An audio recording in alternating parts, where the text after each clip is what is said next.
Good morning, students. This is lecture number 15 of thermal properties of matter, and today we are finishing assignment number 2. Assignment number 1 was thermometry. Assignment number 2 was thermal expansion, but in solids and liquids.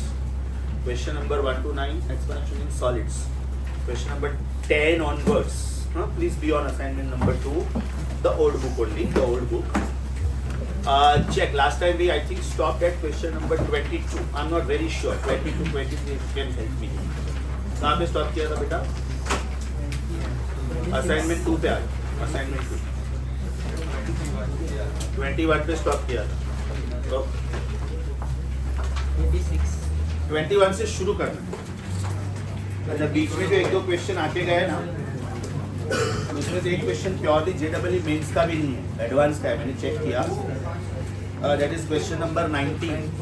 Question number 19, for the time being you can skip, because when you clear JEE mains and when you are being given material of JEE advanced, उसमें officially ये है, right? It is officially JEE advanced question. So for the time being, no need to do 19. Check करो 1 से लेके 20 तक सब कुछ हो चुका था. 21 हो चुका था, बराबर ना. एक बार बेटा फिर भी करवा देता हूँ, क्योंकि कुछ स्टूडेंट्स ने मुझे बोला कि सर हमारे बैच में नहीं हुआ था. So I don't want to take chance. याद करो कोई तो प्रैक्टिस पेपर में किया था, delta L is equal to alpha L zero delta theta, और उन्होंने बोला था कि difference of length remains same at all temperatures. बराबर. बहुत पॉपुलर क्वेश्चंस किए थे हम लोगों ने. 2 रॉड के लेंथ का आंसर आया था 14.17 एंड 9.17. बाद में प्रैक्टिस पेपर 2 में लास्ट क्वेश्चन था, एक रॉड का लेंथ आया था 1.25 मीटर और एक रॉड का लेंथ आया था 1 मीटर. सो उसमें ये बोला था कि the difference of length of 2 rods will be 5 centimetre eight all temperatures. The logic was something like that. इसका मतलब delta L is constant through out and delta theta also is constant through out. इसका मतलब ये हुआ कि this is constant and this is constant, that means the product alpha L zero should be constant. इसका मतलब ये हुआ alpha 1 L1 for rod number 1 should match with alpha 2 L2 with rod number 2. ये क्वेश्चन उन्होंने शायद L1 upon L1 plus L2 पूछा है, बराबर. तो मैं क्या करूंगा, L2 अपॉन L1 को लूंगा. एडवांटेज, जब मैं कंपोनेंट लूंगा तो मुझे L1 प्लस L2 मिलेगा, राइट. सो कहने से L2 upon L1 is alpha 1 upon alpha 2. सोचो, इसका मतलब ये हुआ कि L2 plus L1 upon L1 is alpha 1 plus alpha 2 upon alpha 2. Yes or no? ये मैंने क्या किया, componendo, using componendo. Now what will I use? Invertendo, उल्टा, reciprocals. So will I get L1 upon L1 plus L2 is alpha 2 upon alpha 1 plus alpha 2. और शायद उन्होंने थोड़ा और ट्रिक प्ले करने के लिए राइट हैंड साइड में 1 के बदले A बोला होगा और 2 के बदले B बोला होगा. Logic is the same.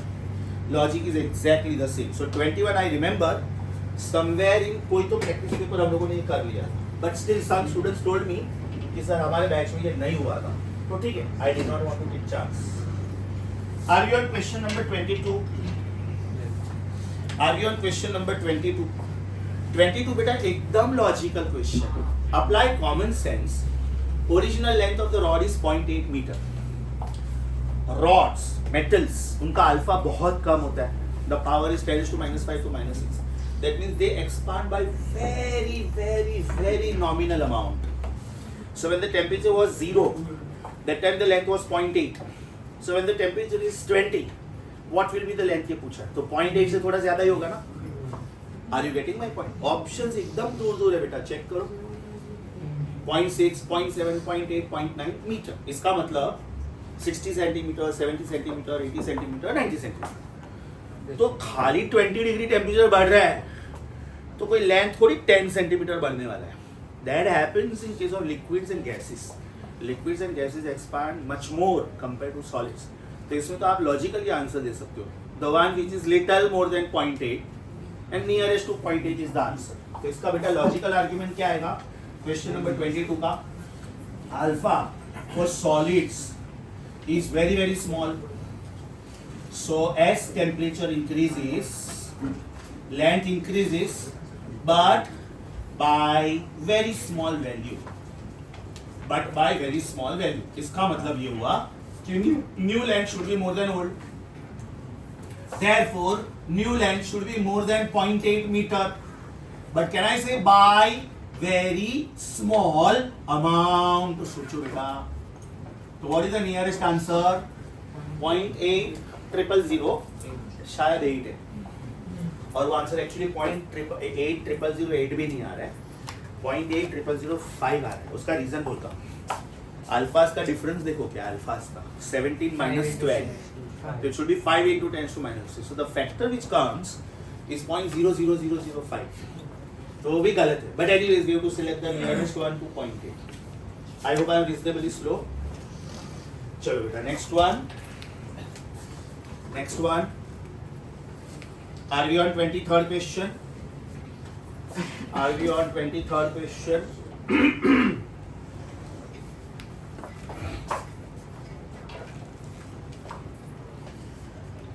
पूरा डेटा उल्लू बनाने के लिए दिया है. Very simple. Do we know beta is twice alpha and do we know gamma is thrice alpha. So can we say change in area with respect to area is double of change in length with respect to length, and change in volume with respect to original volume is triple of change in length with respect to original length. Right? ये क्यों आया बेटा? Because beta is double of alpha and gamma is triple of alpha. And also we say that law of error works. Law of errors is what? Power becomes coefficient. Power becomes coefficient. Area is length square. Volume is length cube. तो square मतलब power becomes 2. Cube मतलब power becomes 3. Power becomes coefficient works for what percentage? Less than 5%. Less than 5%. For less than 5%. तो यहाँ पे length का error कितना है? I think 0.2. तो एरिया का एरर हो गया 0.4 और वॉल्यूम का एरर हो गया 0.6. आई एम श्योर तीनों दिया होगा. 0.2 भी होगा ऑप्शन में, 0.4 भी होगा, 0.6 भी होगा. और कभी कभी जानबूझ के लोग बुक का हाफ देते हैं.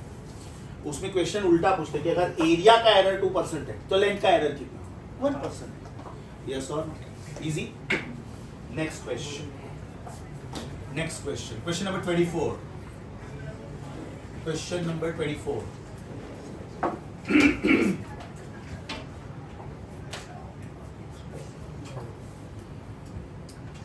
पूछने का स्टाइल एकदम मस्त. बेटा याद करो हम लोगों ने लास्ट टाइम प्रॉब्लम किया था और मैंने बोला था कि वो बहुत पॉपुलर क्वेश्चन है. A flask is completely filled with mercury. Right? So when you heat it, what amount of it will overflow? तो overflow का मतलब क्या था? मैथमेटिकल मतलब क्या था? Delta we. यस और नो? याद करो बेटा पास्ट में ये क्वेश्चन किया था कि this is flask which is completely filled with mercury या तो completely filled with liquid right up to the brim.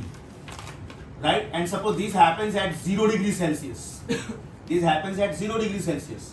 तो what will happen at 100 degree Celsius? Question का आंसर था 15.2 सीसी. लास्ट लेक्चर में किया था हम लोगों ने. जरा चेक करो 12th या 13th क्वेश्चन होगा शायद. 13th आंसर था बेटा 15.2 सीसी. तो चेक करो उसका लैंग्वेज क्या था. Was it completely filled with the liquid? What happens at 100 degree Celsius? It will overflow. तो जो ओवरफ्लो हुआ that was delta V. That was delta V. At 100 degree Celsius liquid will spill out. Liquid will spill out. Yes or no? Means overflow. And this implies delta V. This implies delta V. Now let us read this question. अपना formula क्या है बेटा? Gamma का formula क्या है? Delta V upon V0 delta theta. Can I say therefore gamma is also delta M upon M0 delta theta? क्यों? Because density is mass upon volume. इसका मतलब mass is density into volume. That means mass is directly proportional to volume. बेटा अगर liquid overflow हुआ मतलब वो volume expansion हुआ तो उतना मास ऑफ लिक्विड बाहर गया ना फ्लास्क के. अच्छा लिक्विड तो जो है वही है.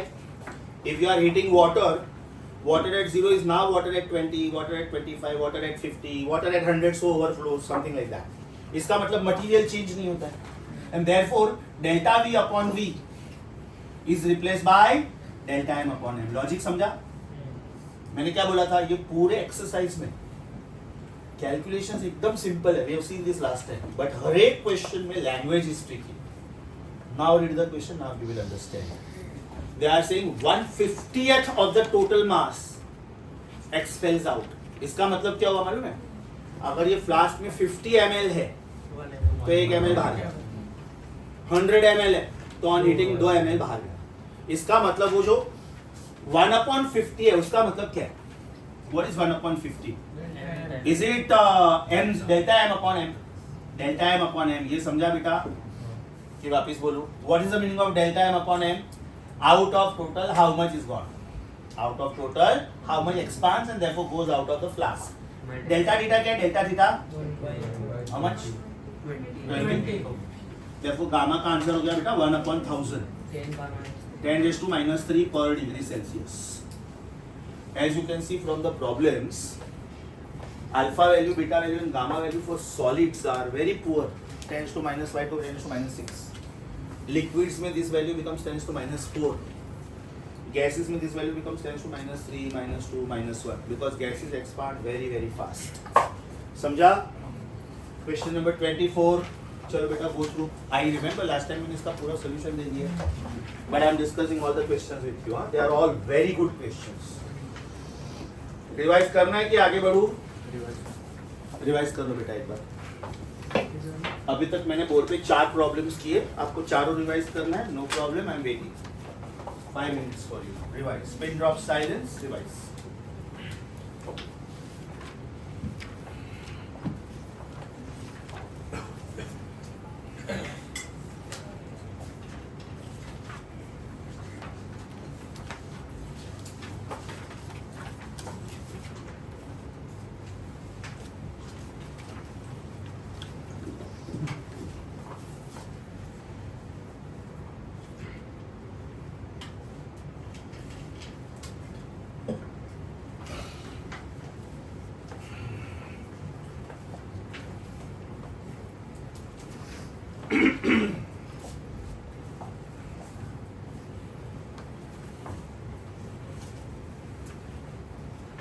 इसका एक 17th क्वेश्चन पेंडिंग था ये असाइनमेंट का।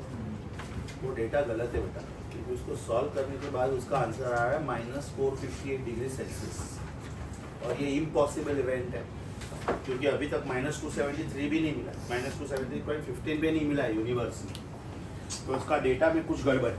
But I can still give you the hint कि वो प्रॉब्लम का मतलब क्या था, 17th क्वेश्चन का मतलब क्या था। Do you have 2 different materials over there? I think one is steel and other is brass. Am I right? One is steel and other is brass. Steel का अल्फा कितना है बेटा? Steel का alpha -7, और brass का alpha कितना है? तो बेटा ज्यादा एक्सपांड कौन होगा? -6. ओके, तो ज्यादा एक्सपांड कौन होगा? Obviously brass. So it is something like this. When you started with the experiment, I think starting temperature was 0 कि 20. Starting temperature was 20. अब उन्होंने क्या बोला कि फाइनल टेम्परेचर क्या होगा कि जब इनका फाइनल लेंथ मैच होगा, फाइनल लेंथ मैच होगा, मतलब इनका इनिशियल लेंथ मैच नहीं हो रहा है, इनका इनिशियल लेंथ मैच नहीं हो रहा है। चेक करो बेटा, एक वाला दूसरे वाले से थोड़ा ज्यादा है या तो कम है, चेक करो। राइट, 0.05 सेंटीमीटर ऐसा कुछ तो है, कितना ज्यादा है तो कम है। हाँ, मतलब इनका इनिशियल लेंथ सेम नहीं है, इनका फाइनल लेंथ सेम कब होगा ये पूछा है। So don't we know this formula? Don't we know this formula? Length of steel is 1 plus alpha steel delta theta, and length of brass is 1 plus alpha brass delta theta. Length के बदले ये problem diameter में है, क्या फर्क पड़ता है? Length, breadth, height, thickness, diameter, radius, circumference, all are lengths only. उन्होंने क्या बोला बेटा कि ये दोनों सेम है, ये दोनों सेम है, राइट? सॉरी, इधर L0 भी आएगा, L0 भी आएगा। Final length is initial length times 1 plus alpha delta theta. Final length is initial length times 1 plus alpha delta theta. Final length same है लेकिन initial length same नहीं है। जैसा तो आपको डेल्टा थीटा मिलेगा, पहले आपको पहले डेल्टा थीटा मिलेगा, and then you can say theta minus theta 0 is this number. तो जब आप इसको सॉल्व करते हो ना तो बेटा एज पर द क्वेश्चन आपका आंसर आ रहा है -458 डिग्री सेल्सियस. कैन आई से दिस इज इम्पॉसिबल, राइट? तो ठीक है, उन्होंने प्रॉब्लम दिया, हम लोगों ने सॉल्व किया, लेकिन ये इम्पॉसिबल है. मतलब उन्होंने प्रॉब्लम सेट करने के लिए सेट किया है. या तो कोई भी एक नंबर में डेसिमल का गड़बड़ है, 0.01 के बदले 0.1 होना चाहिए, ऐसा कुछ होना चाहिए, नहीं तो पावर में गड़बड़ आएगा. वहाँ पे L0 सेम नहीं है तो आगे कैसे बढ़ेगा? क्यों बेटा?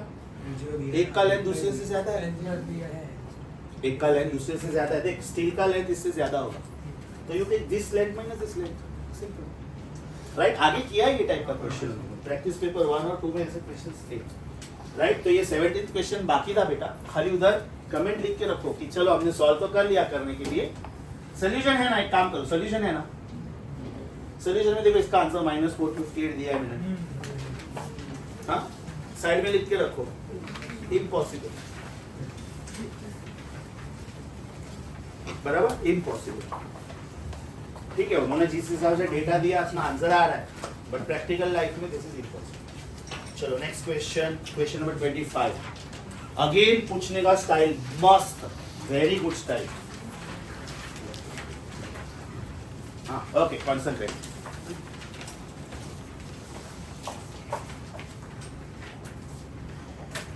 The coefficient of linear expansion of glass is 8 into 10 to minus 6, and that coefficient of cubical expansion of mercury, मतलब एक solid का expansion है और एक liquid का expansion है.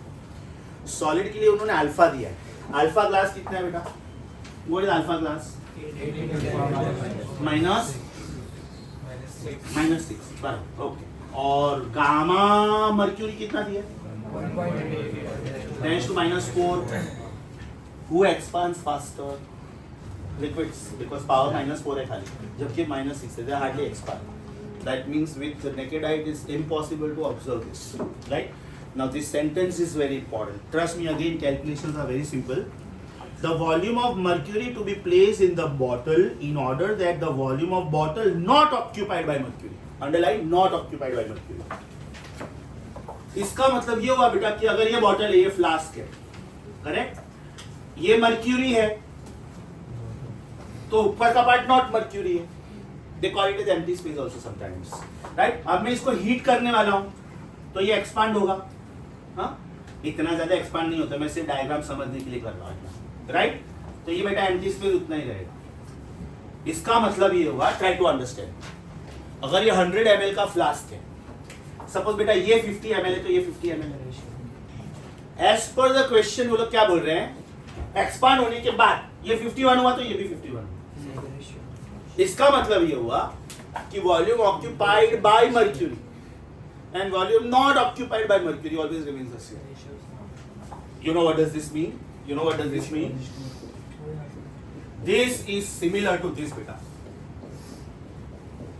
याद करो इधर क्या बोला था? Difference of rods of two lengths will always be the same.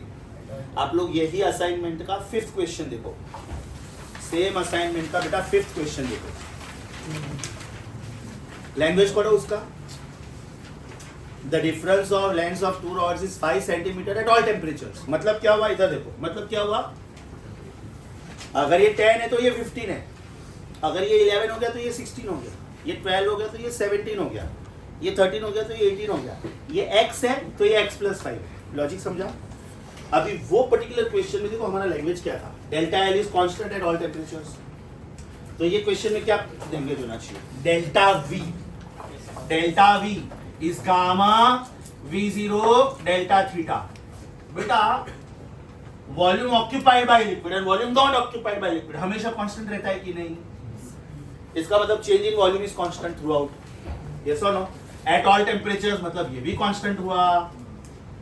Question super popular है, trust me. Calculation wise super popular, but language wise tricky. ये पार्ट समझा? If this is constant and this is constant, can we say the product gamma V0 should be constant? इसका मतलब gamma 1 V1 should match with gamma 2 V2. जैसे इधर alpha 1 L1 was matching with alpha 2 L2, right? अच्छा, gamma 1 इससे gamma glass, volume glass, should match with gamma mercury volume mercury, बराबर, volume mercury. अभी बेटा common sense apply करो। Mercury container में glass भरा है कि ग्लास कंटेनर में मर्क्यूरी भरा है? तो कौन सा वॉल्यूम ज्यादा, ग्लास का कि मर्क्यूरी का? ग्लास कंटेनर का कि लिक्विड का? इसका मतलब ये हुआ कि out of total volume of glass कितना वॉल्यूम मर्क्यूरी ने ऑक्यूपाई किया, ये क्वेश्चन। बेटा ये समझना मेन है और कॉमन सेंस अप्लाई करो। आप सारे ऑप्शंस देखो, are they all less than 1? Are they all less than 1? होना भी चाहिए ना, why? Numerator is less than it. किसका वॉल्यूम ज्यादा है, कंटेनर का कि लिक्विड का? लिक्विड का वॉल्यूम ज्यादा हो ही नहीं सकता है ना बेटा, नहीं तो वो ओवरफ्लो हो गया। Highest volume of the liquid is the volume of the container. जब आप ऐसा कुछ केस करो, highest volume of the liquid is the volume of the container, not otherwise. So what is volume occupied by mercury out of glass? Should it be gamma glass upon gamma mercury? Because they are inversely proportional to each other. Now what is gamma glass? Is it 3 times alpha glass upon gamma mercury? So what is volume occupied by mercury in glass container? 3 times alpha glass. 8 into 10 to minus 6. मैं क्या कर रहा हूँ बेटा, इसको जानबूझ के 10 to minus 6 में लिख रहा हूं तो कैंसिलेशन इजी हो जाए। Can I write this as 180 into 10 to minus 6 चलेगा? तो ये कट हो गया, मतलब मेरा आंसर आया 24 upon 180। 2 12 15 12। पूछने का स्टाइल मस्त है, लेकिन ऑप्शंस मुझे इतना पसंद नहीं आया। मैं होता तो एक ऑप्शन ऐसे देता 15/2, क्योंकि स्टूडेंट फिर ये रेशियो गलत ले सकते हैं। लॉजिकल थिंकिंग होनी चाहिए बेटा। लिक्विड का volume has to be less than container का कैपेसिटी, समझा? I want you to go through solution. देखो बेटा, जिधर भी आपको लगता है कि सॉल्यूशन में मुझे डायग्राम ऐड करना है, या तो सर ने कुछ कमेंट लिखा है जो सॉल्यूशन में नहीं है, क्योंकि कभी कभी सॉल्यूशन में मैं थोड़ा शॉर्टकट्स मारता हूँ। तो अगर आपको ऐसा लगता है कि सर ने सॉल्यूशन जो बोर्ड पे लिखा है वो ज़्यादा डिटेल में है, आपके पास इधर पूरा ब्लैंक स्पेस है, राइट? ठीक है, मस्त लिखा है, नो प्रॉब्लम। खाली आपको सिंबल्स चेंज करना है। आई एम वेटिंग फॉर यू। मेरे हिसाब से डायग्राम ऐड करना चाहिए, मेरे हिसाब से आपको डायग्राम ऐड करना चाहिए।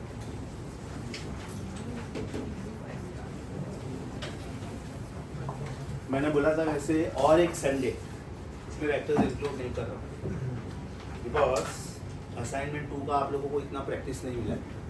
हाँ, so master this. Extra book में से ये सब खत्म हो जाना चाहिए, मैंने बोला था लास्ट टाइम। सैटरडे संडे जिन्होंने यूज किया होगा अच्छी बात है, नहीं किया होगा कोई बात नहीं, this is just the starting of the week. Okay, work hard. Marvel में 1-2 पार्ट है जो हमने अभी स्टार्ट नहीं किए। कंडक्शन कन्वेक्शन, वो आज कर रहा हूँ, वो आज ही कर रहा हूँ। Newton's law. हाँ, वो नहीं करने का। Newton's law is part of radiation, Newton's law of cooling is part of radiation. तो मार्वेल में वो वाला एक्सरसाइज करने का ही no, right? Because as I told you, we counted as small chapters, but they counted as thermal properties of matter, one section as per NCERT. जो नहीं किया नहीं करने का। हो गया बेटा ये। नेक्स्ट क्वेश्चन ओरली कर सकते हैं, orally.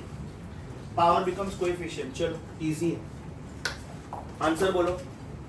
Is it simple pendulum का क्वेश्चन? लेंथ बढ़ रहा है कि कम हो रहा है? लेंथ बढ़ रहा है तो टाइम में लॉस की गेन। मेरे पास 2 ऑप्शन लॉस वाले, 2 ऑप्शन गेन वाले, तो गेन वाले ऑप्शंस गए, बराबर। अच्छा, कितना परसेंट बढ़ रहा है? कैन आई से delta T upon T is half of delta L upon L? Yes और नो? लेंथ बढ़ रहा है कि टाइम बढ़ रहा है? Length increases by 4%, therefore time increases by half of 4%. 2%. That means time increases by 2%, बराबर। टाइम इंक्रीज का मतलब लॉस की gain. Yes, so time is lost by 2%। कभी कभी ये लोग ये बोलते हैं कि in a day how much time is lost? In a day, very simple, 2% of 86,400। 2% of, मतलब पूरा दिन में पूछा ना बेटा, तो इट इज 2% ऑफ 86,400। तो ये दोनों गया, right? and therefore your answer is 1728. 864 का double is 1728. So many seconds are lost. Right? 1728 मतलब it will be approximately 60 divided by 60.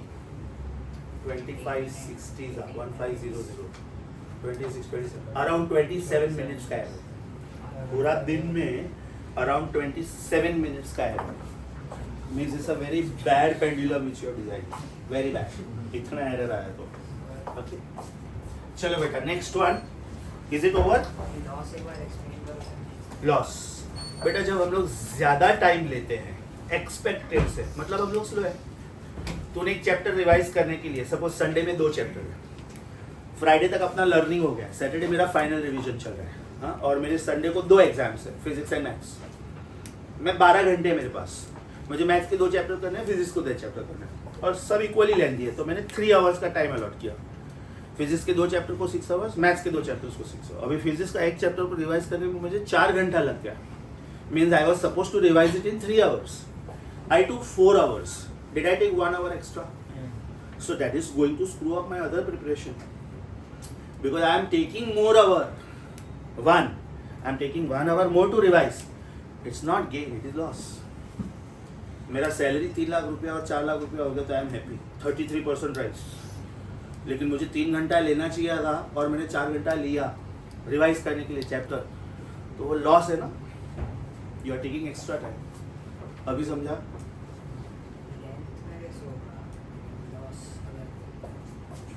ये तेरा बेटा स्प्रिंग है बराबर. ये तेरा मेटल बॉब है, मेटल बॉब. तो समर में क्या होता है? समर में टेम्परेचर बढ़ता है. टेम्परेचर बढ़ता है इसका मतलब रेडियस ऑफ द बॉब बढ़ेगा. इसका मतलब total length of the pendulum बढ़ेगा. राइट? इसका मतलब टाइम बढ़ेगा because time is 2 pi root of l by g. So time is directly proportional to root of l. Length बढ़ा इसलिए टाइम बढ़ा. टाइम बढ़ा मतलब you have taken more time than expected. So it's a loss. याद करो बेटा string को कुछ नहीं होता है because string is a thread but the Bob is made up of metal and metals expand on heating. तो ये मैंने क्लियरली आईपैड नोट्स में कमेंट लिख के दिया कि समर में क्या होगा और विंटर में क्या होगा. समर में क्या होगा? रेडियस ऑफ द बॉब बढ़ेगा, लेंथ ऑफ द पेंडुलम बढ़ेगा, टाइम बढ़ेगा. Means you are taking more time than expected. So it is loss. Well understood now? अभी भी नहीं टाइम इंक्रीज होगा तो गेम क्यों नहीं होगा? क्या बोले यार मैं तुझे. 24 आवर्स है तेरे पास, उसमें से 12 घंटा तेरा गया खाने पीने में, सोने में, ट्रैवलिंग. तेरे पास 12 घंटा है रिवीजन के लिए. राइट? अभी तू इसमें 4 चैप्टर पढ़ने वाला है. 3 आवर्स 3 आवर्स 3 आवर्स 3 आवर्स. 3 घंटा तुझे एक चैप्टर को लगना चाहिए, तुझे 4 घंटा लगा. तो अभी बाकी का 3 चैप्टर के लिए जो तुझे 9 घंटा मिलने वाला था वो अभी 8 घंटा मिल रहा है. अभी तूने और 4 घंटा लिया इधर. राइट? तो तुझे जो 6 घंटे मिलने वाले थे 2 चैप्टर के लिए वो अभी 4 ही मिल रहे हैं. तूने इधर भी 4 घंटा लिया, तेरा एक चैप्टर छूट गया, रिवाइज ही नहीं हुआ. इतना सिंपल एग्जांपल देके बोला है बेटा मैंने बार बार बार बार बार. अभी भी नहीं समझा? तो अभी हम लोग कैबिन में मिलकर अकेले में बात करेंगे. रीजन बाकी सब लोगों का टाइम वेस्ट हो रहा है.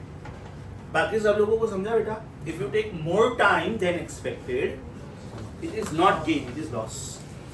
If you get more salary than expected then it is gain. If you get more marks than expected then it is gain.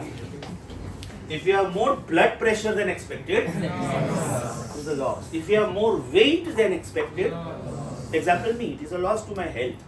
You know, because as per my body mass ratio and as per my age I should be in the range of about 75 to 80 kilogram.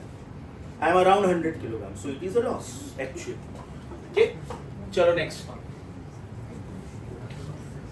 So with this assignment 2 over, assignment 1 2 3 4 over, assignment 5 I will check thoroughly well NCERT book में because उन्होंने deleted portion में ये बोला कि heat transfer नहीं है, लेकिन NCERT book में मुझे वो पैराग्राफ दिख रहा है. तो I might not take chance because अभी मैंने जो NCERT book देखा था January 2023 edition. January 2024 में नया बुक आया था और वही टाइप ये सब नीट में गड़बड़ हुआ था. ये है नहीं. So I will not take chance. Anyways, heat transfer is totally independent topic. We can do it later also. So I am starting with your next book बेटा. अभी ब्राउन बुक साइड में रख दो. अभी ब्राउन बुक साइड में रख दो. Next chapter radiation. Next chapter radiation. As I said, very, very, very interesting chapter. There are totally 5 theories in this chapter. One is Prevost theory. Next is Kirchhoff's law. Next is Stephen's law. Next is Wien's law.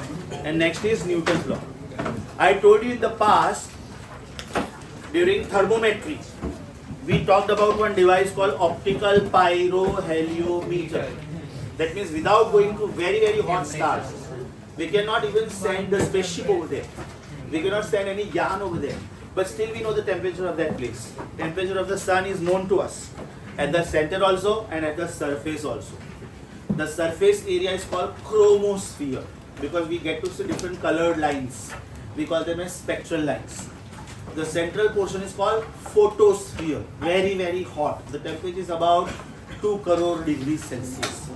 So to begin with this chapter, first of all you know from school that there are 3 different modes of transfer of heat. One is conduction. Next is convection and next is radiation. First is conduction, second is convection, third is radiation. What happens in conduction? When you heat a metal rod, can we say heat energy is flowing from hot end to cold end?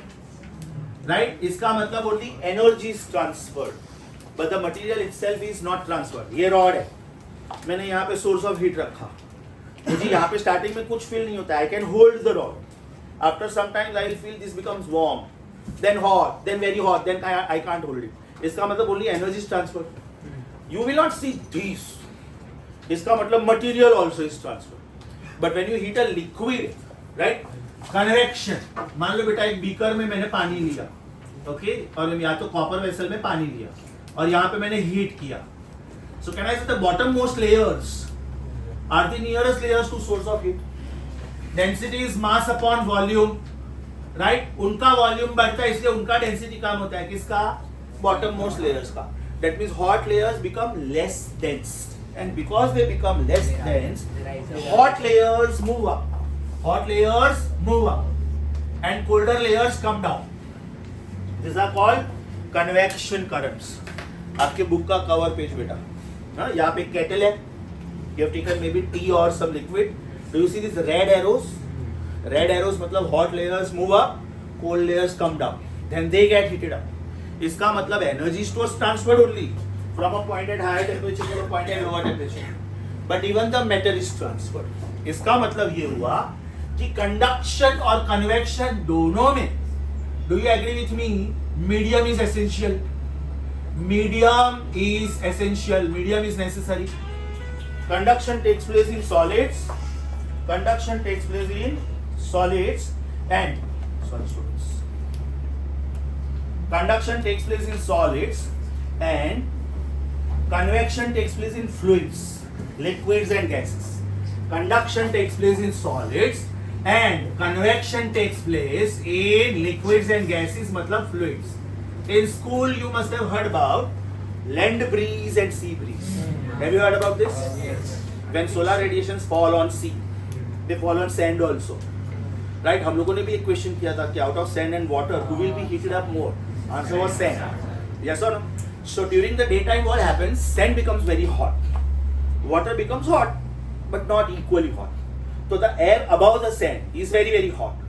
So hot air layers rise up. तो यहाँ पे gap create होता है.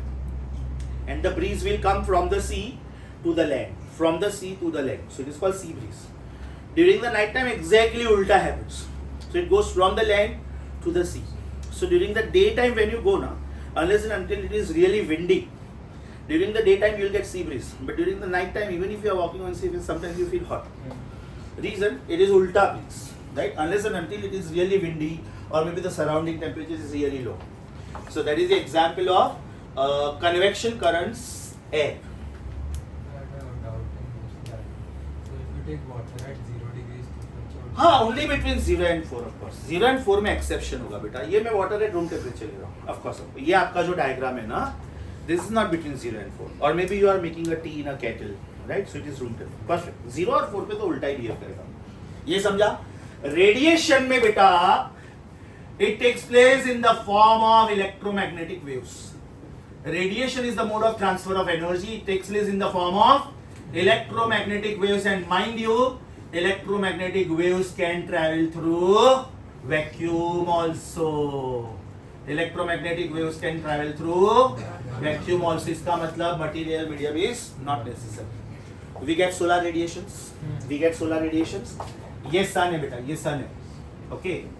ये सन है और ये अर्थ है, राइट। अर्थ के बाहर only up to 400 kilometers there is atmosphere, only up to 400 kilometers. इसमें आपका मीजोस्फीयर, ट्रोपोस्फीयर, आयोनोस्फीयर सब आ गया, ozonosphere, everything. After that there is vacuum. Now distance between earth and sun is 150 million kilometers. Distance between the center of the earth and center of the sun is 150 million kilometers. कि जिसमें से सिर्फ 400 kilometers is atmosphere. After that everything is vacuum. But still we get solar radiations or not? Right? अच्छा, in solar radiations also we get all type of radiations. Right? Do we get to see different colors? आप sunset के time पे सन देखो, 4 PM के आसपास सन देखो, 2:30 PM के आसपास सन देखो, तो सनसेट में you can literally enjoy the view. It is red. Around 4:30 it is orangish red. You can still look at it, right? Around 3 PM it is yellowish orange. इसका मतलब ये हुआ कि बेटा इसका वेवलेंथ सबसे कम है विबग्योर में, it's about 4000 angstrom minute. Red का wavelength is about 8000 angstrom minute, right? That means if I go to the left of this, will I get ultraviolet? Left of this, X-rays, left of this, gamma rays, left of this, cosmic radiations.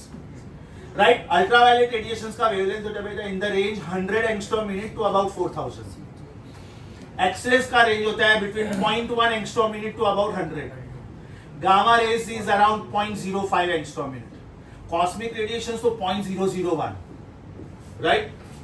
इसका मतलब if you go to the left of violet, wavelength कम होता है या energy बढ़ता है, wavelength कम होता है, energy बढ़ता है.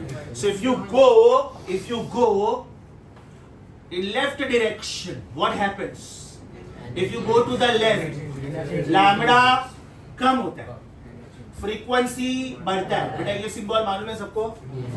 New is frequency. It's a Greek alphabet, right? Energy बढ़ता है therefore, right? If you go to the right side, what happens? Lambda increases, frequency decreases, energy decreases. If you go beyond the red, you will start with infrared radiations, which are nothing but heat radiations. और बेटा heat radiations का wavelength होता है between 8000 angstrom minute to about 4 lakh angstrom minute.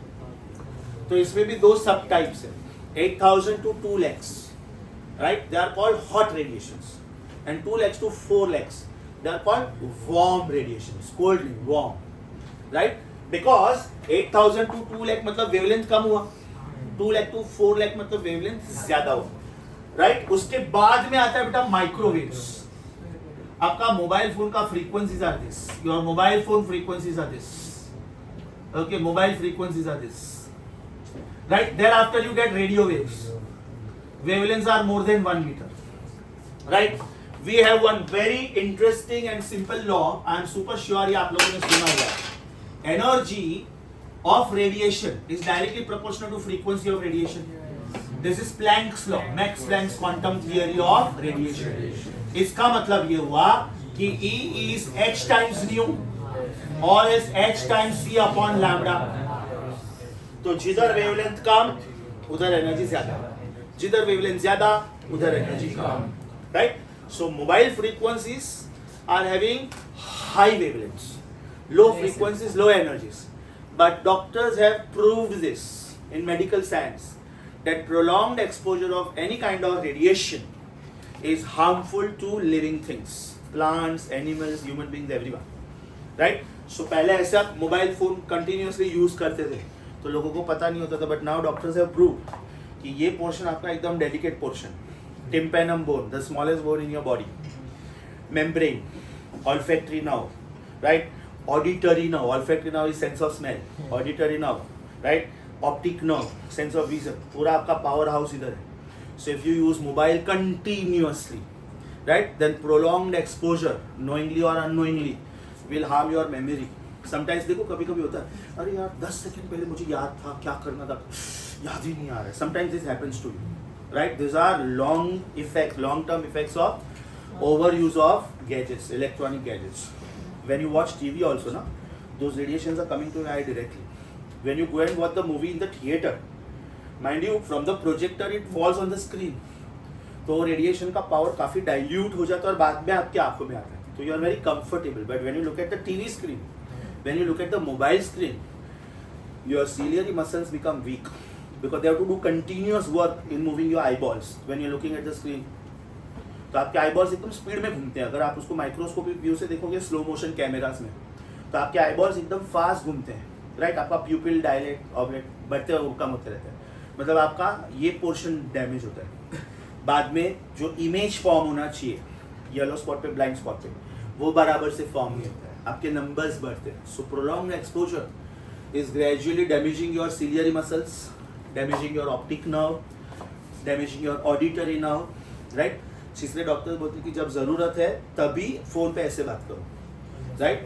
Otherwise speaker phone पे बात करो. If there is nobody around, you are alone in the car, you are driving alone, right? Maybe there are some confidential business talks, right? You don't want people around you to hear that.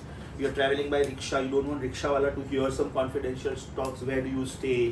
Right? What is your father doing? All this, right? So that time you should avoid. So that time if you talk like this, fine, softly. Otherwise avoid only, right? But if you are driving and when you are driving alone, Bluetooth of the car, not the Bluetooth of the phone. Some people, you know, they constantly keep that Bluetooth here. Phone जेब में रखा है, इधर से tap किया, phone पे बात शुरू हो गया. But mind you, in 1 hour maybe you are talking on the phone for 2-3 minutes. For remaining 57 minutes, your Bluetooth is continuously here. And there are radiations coming out, falling on your tympanum, falling on your membrane, hearing membrane. It damages your auditory nerve. तो जितना हो सके उतना वो avoid करने का. Body पे भी avoid keeping the phone here, heart, right? Avoid keeping the phone near to your skull because brain. बहुत लोग रात को भी फोन बाजू में रख के सोते हैं. It should be at least 1 to 2 meters away from you. The reason those radiations are very, very harmful, right? Very harmful here if you put it in this pocket because closer to your kidney. In school you have heard about this, that the brain is sending message from one neuron to the other neuron, right? बीच में gap होता है, synaptic gap. तो जब ये message जाता है ना बेटा, ये इलेक्ट्रॉन के फॉर्म्स में जाता है. That means it is like electrical wire. The electron flows from this particular nerve to this. So the circuit is completed. Now when you use mobile gadgets and all these electromagnetic radiations, these electrons are deviated from their path. That means they don't jump properly. So the circuit is not completed. And that's why sometimes you feel that यार अभी यार मुझे 10 second पहले कुछ याद था, क्या करना था, अभी याद नहीं आ रहा है. Sometimes आप जब क्वेश्चन पढ़ते हो ना एग्जाम में, तभी भी आप लगता है अरे यार अभी याद है क्या फॉर्मूला था. So these are all bad impacts of wrong things which you are doing. So keep the mobile phone as away as possible from you, जितना हो सके उतना. ये समझा बेटा? Heat radiations belong to infrared. तो ये आपके जितने इंफ्रारेड गाइडेड मिसाइल्स होते हैं, right? Basically what are those missiles? Suppose this is a fighter jet. The speed is 2 mach speed, 3 mach speed. Mach speed मालूम है? MACH. 1 mach speed means speed of sound. Speed of sound is around 330 meters per second. 330 meters per second is approximately 1150 kilometers per hour. तो आपका जो passenger plane होता है, passenger, it goes in the range of 850 to 900 kilometers per hour maximum. The greatest height possible is about 40,000 feet. Mount Everest is 29,048 feet. तो आपका plane जब 30,000 feet के ऊपर उड़ता है, so it has no threat of any mountain. मतलब auto pilot mode पे रख के पायलट आराम से कॉफी पी रहा है, न्यूज़पेपर पढ़ रहा है. आप गलती से कॉकपिट में चले गए ना तो समटाइम्स यू आर स्कैर्ड. हाँ, पायलट न्यूज़पेपर पढ़ रहा है, कॉफी पी रहा है, को पायलट सो रहा है और प्लेन उड़ रहा है. तो हमें लगता है अल्लाह अल्लाह कौन प्लेन उड़ा रहा है? Auto pilot, auto pilot. आपका टेस्ला कार जो है, अभी जो लेटेस्ट स्मार्ट कार्स आ रहे हैं, you will not need driver. सोचो ड्राइविंग सीट पे कोई नहीं बैठा, बाजू में कोई नहीं बैठा, मालिक पीछे पर न्यूज़पेपर पढ़ रहा है. That is Tesla car, smart car. Because there are very powerful sensors on the front side of the car, very powerful sensors.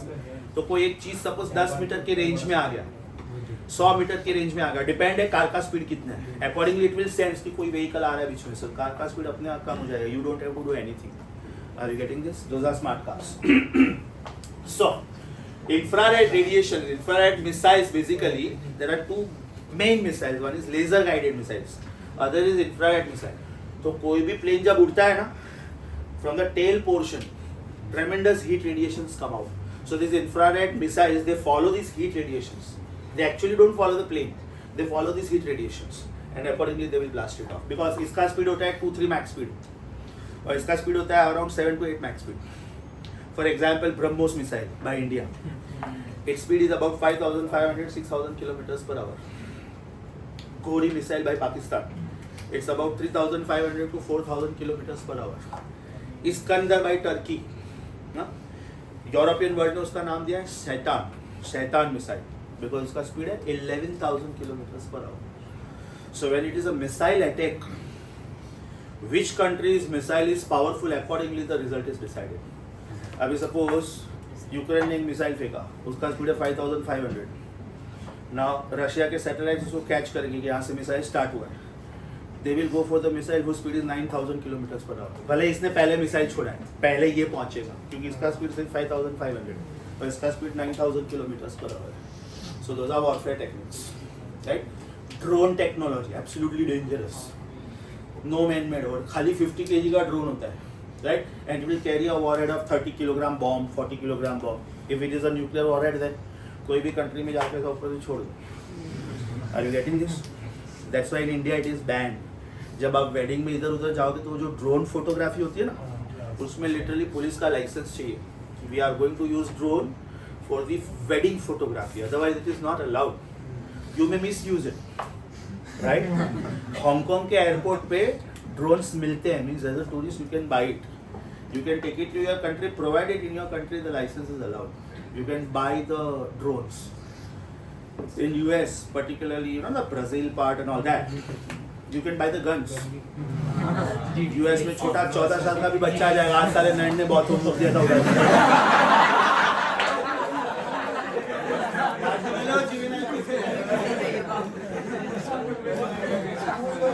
अच्छा, ये मतलब इतना अच्छा रिस्पांस, मतलब कैसे शैतान दिखाएगा ना.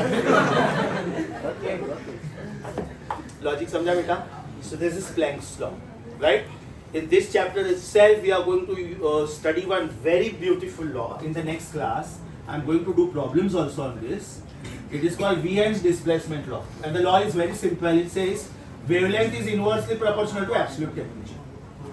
Wavelength is just like Boyle's law. Pressure बढ़ता है, वॉल्यूम कम होता है, प्रेशर कम होता है, वॉल्यूम बढ़ता है, तो इधर वेवलेंथ बढ़ता है, टेम्परेचर कम होता है. वेवलेंथ कम होता है, टेम्परेचर बढ़ता है. वेवलेंथ कम होता है, टेम्परेचर बढ़ता है. Remember in schools you have studied ultraviolet radiations are harmful to us. They can cause cancer.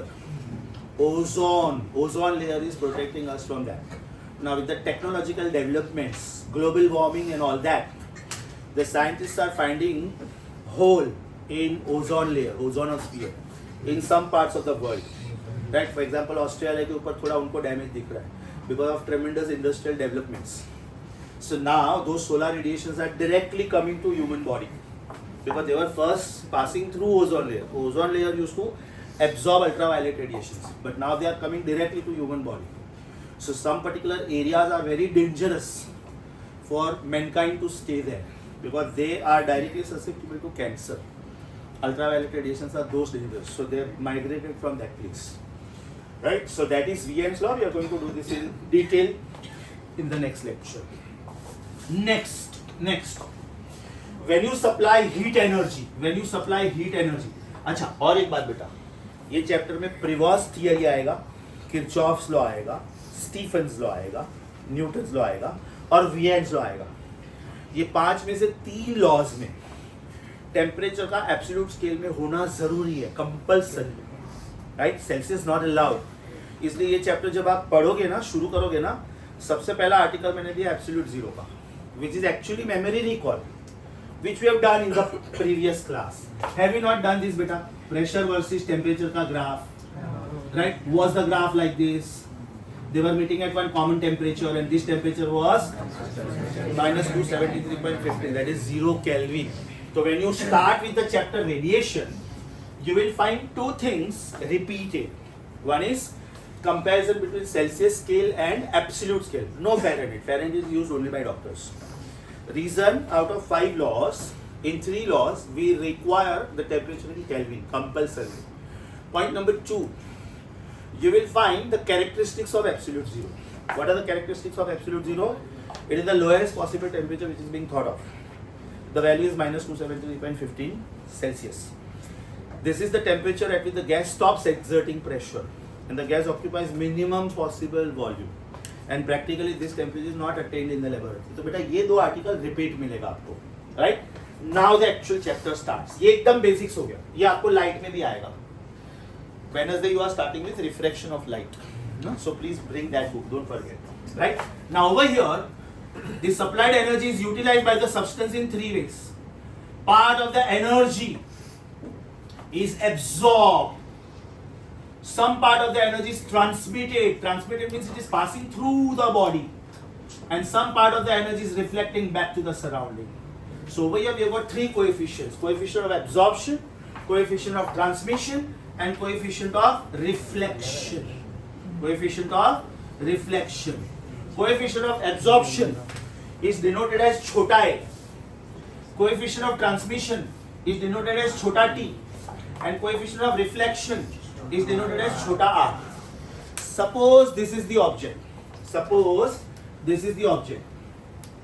Okay. And heat radiation is incident upon it. Suppose that energy which is incident upon it is Q. Is Q. Q by T को बेटा H बोलते हैं. H. Rate of flow. खाली Q मतलब energy. Now part of the energy will be absorbed by the substance. Means it will be trapped inside only. It will not be able to come out. Part of the energy is transmitted through the body. Means it will pass through the body. This is amount of heat transmitted. And part of the energy is reflecting back to the surrounding. Is reflecting back to the surrounding. बेटा emission में और reflection में फर्क है. To emit means to give from oneself. And to reflect means somebody is giving you and you are refusing it. To emit means to give the energy from oneself. And to reflect means somebody is giving you the energy and you are not taking it. You are giving it back to the surrounding. So ये दोनों में फर्क है. Please be careful.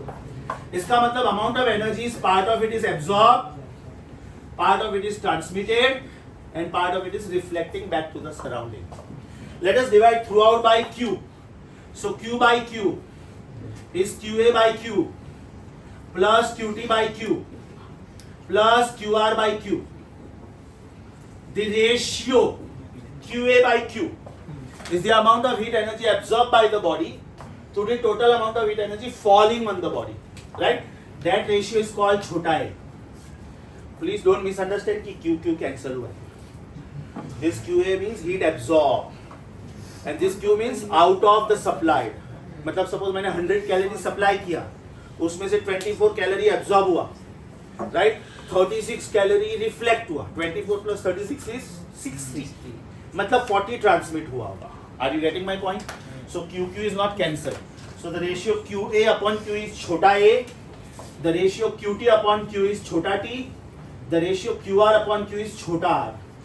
And Q upon Q obviously is 1. Right?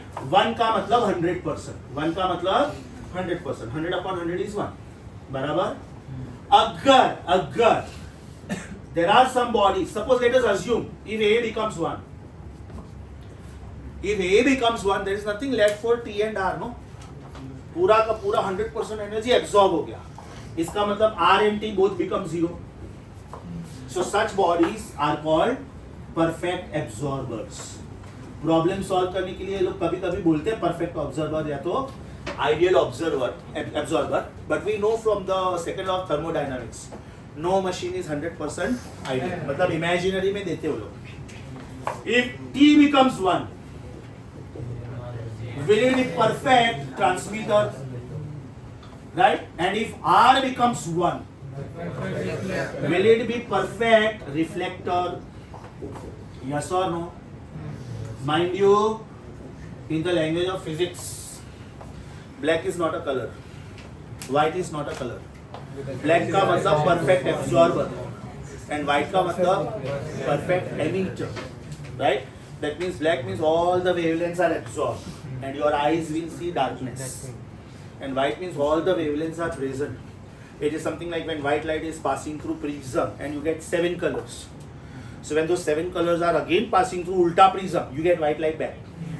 So in the language of physics, white is not a color. Black also is not a color. But day-to-day life, everybody is not a physics student. So we use these words. Give me that black colored shirt, give me that white colored pant, something like that. Right? But otherwise they are not colors. Is that very clear? Black is found to be very good absorber of heat. And there is a law, again we are going to do this in the next class, Kirchhoff's law. If a body is a good absorber, by default it's a very good emitter also. If your body is a good absorbing, suppose your grasping power is very good. So execution power in the exam also is very good. You understood the subject well, you focused well, you revised well, you wrote well, you got good marks. So if you are a very good absorber of knowledge, you are a very good emitter of knowledge. That is called Kirchhoff's law. And we call this as small a is equal to small e. A का मतलब coefficient of absorption. E का मतलब coefficient of emission. Yes or no? There are alternate words also. Coefficient of absorption is also called absorptivity or absorptance. Likewise, transmittivity, transmittance. Likewise, reflectivity, reflectance. ये सब में किसी का भी यूनिट नहीं होता है. Because it is joule upon joule, या तो kilo calorie upon kilo calorie, या तो अर्क upon अर्क. So A, R, T, they are all numbers, they are ratios of the same quantity. That's why no unit. यहाँ तक समझा बेटा? Very very simple article. This part of thermal properties of matter, trust me, is the most interesting one. The radiation chapter is most interesting, most scoring also. Take full advantage of that. Right? Please open your book. Page number 97. आपका first chapter है kinetic theory of gases, आपका second chapter है radiation और आपका third chapter है thermodynamics. Are you on page number 97? आज बेटा कुछ लोगों के पास बुक्स नहीं है, नेक्स्ट टाइम प्लीज ध्यान रखें. हाँ, आज मैंने दोनों बुक लाने को बोला था, नेक्स्ट टाइम से आपको सिर्फ ये बुक लाना है. नेक्स्ट टाइम से आप लोगों को ये बुक लाना है. ओके?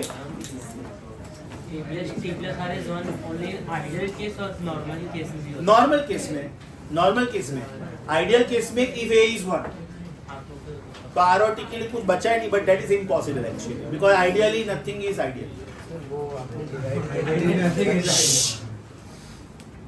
हाँ, वो divide through out by Q किया, उसके बाद क्या किया नेक्स्ट स्टेप में? मैंने थ्रू आउट Q से डिवाइड किया बेटा.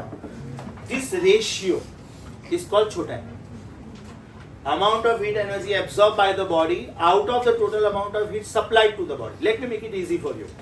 Suppose बेटा ये आपका फिजिक्स, केमिस्ट्री और मैथ्स का स्कोर है. You are PCM student. आपने बोर्ड एग्जाम दिया, 100 marks physics, 100 marks chemistry, 100 marks maths. आपका स्कोर आया 270. मतलब out of 300 you score 270. Means you score 90%. अब आपका फिजिक्स में स्कोर है 85/100, केमिस्ट्री में है 90/100 और मैथ्स में 95/100. हो गया ना बेटा? 85 + 90 + 95 इज 270. बराबर ना? तो 85 out of 270 is coefficient of physics, 90 out of 270 is coefficient of chemistry, 95 out of 270 is coefficient of maths. Emission और रिफ्लेक्शन में वही फर्क है जो बेटा मैंने अभी बोला. To emit means to give the energy from oneself. Everybody above absolute zero, mind you, everybody above absolute zero not only gives, not only takes, but it does both. Right? So if a body is at a higher temperature, suppose this is some hot metal rod, temperature 50 degrees Celsius, surrounding temperature 24. So there is a theory called Prevost theory of heat exchange, which says it will give also, it will take also, but it will give more than what it takes. Therefore, the net result is give. There is nothing like only give or only take. It is always both. It is always both. If the temperature of the rod is 50 and if the surrounding temperature is 20, can I say this becomes the donor of heat? But it gives, it takes, but it gives more. So the net result is give, means loss of heat. Suppose this is rod at temperature minus 10 degrees Celsius. I am in some colder country, right? And now I am putting it in suppose heater. So it will take more than what it gives. So the net result is T. Suppose I am taking water at room temperature. इसमें तो मस्त option आता है. If the body is at room temperature, then what happens? एक option देते हैं no loss no gain, और एक ऑप्शन देते हैं equal loss equal gain. Answer is equal loss equal gain. That is called thermal equilibrium. तो बेटा emission का मतलब होता है give from oneself. रिफ्लेक्शन का मतलब होता है कि आपको कहीं से एनर्जी मिल रहा है और आप वो रिफ्यूज करते हो, वापस दे देते हो, right? You are donating 100 rupees to someone. That is emission. Somebody is giving you 100 rupees and you are refusing it. That is reflection. फर्क समझा बेटा दोनों में? Reflection and emission are not same words. अब एकदम ध्यान से, आराम से पेज नंबर. अच्छा, और एक वर्ड है, स्पेशल वर्ड है, जो हीट में ही यूज होता है. What is the meaning of the word opaque in light? Does not allow light to pass through. Transparent means allows light to pass through. Translucent, some light to partial, मतलब मुझे ये glass के पीछे कौन खड़ा है, मुझे वो मूवमेंट से पता चलता है कि कोई तो खड़ा है, लेकिन कौन खड़ा है मुझे नहीं पता चलता है. वॉल के पीछे कौन खड़ा है मुझे नहीं पता है. Opaque. So the word opaque in light is similar to the word athermenous in heat.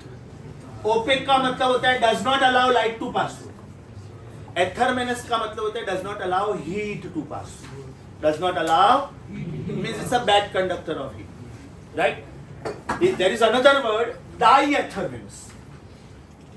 वो बेटा athermenous का उल्टा वर्ड है, means allows. The word diathermenous is similar to transparent and the word athermenous is similar to opaque. इसका मतलब for an opaque body coefficient of transmission is 0. For an opaque body coefficient of transmission is 0. Opaque मतलब athermenous मतलब does not allow transmission. So a plus r plus t equal to 1 में t 0 हो गया, मतलब पूरा energy सिर्फ किस में यूज हुआ? एब्जॉर्प्शन में और रिफ्लेक्शन. Transmission block, right? एकदम आराम से पढ़ो पेज नंबर 97, 98 एंड 99 हाफ. एकदम ध्यान से. सर वो आपने जहाँ पे हीट सप्लाई किया वहाँ पे सराउंडिंग में हीट लॉस में, सराउंडिंग में हीट जाएगा ना, राइट? तो if you control it you will get perfect result. So if you perform this experiment in thermally insulated chamber, energy perfect account मिलेगा. नहीं तो थोड़ा सराउंडिंग में कितना गया मालूम नहीं पड़ेगा. That is why we always say कि control the surrounding, because then you will get a perfect account. कितना हीट गया, कितना हीट मिला, कितना एब्जॉर्ब हुआ, कितना रिफ्लेक्ट हुआ, कितना ट्रांसमिट हुआ. सर ट्रांसमिशन और कंडक्शन में क्या फर्क है? ट्रांसमिशन एंड कंडक्शन मोर और less same, because allowing heat to pass through. अब ये रॉड में से बेटा हीट इधर से मैंने एंटर करवाया और इधर से हीट बाहर निकला, बाकी ये सब को मैंने इंसुलेशन से कवर कर लिया. So I am taking care that heat is not lost to the surrounding. So the heat supplied is heat transmitted through the rod. That is conducted through the rod. अपना जो assignment 5 pending है ना, वो पूरा वही. Conductivity. Yes. Okay. Now before you read, actually I am going to stop here. So let us at least stop the recording.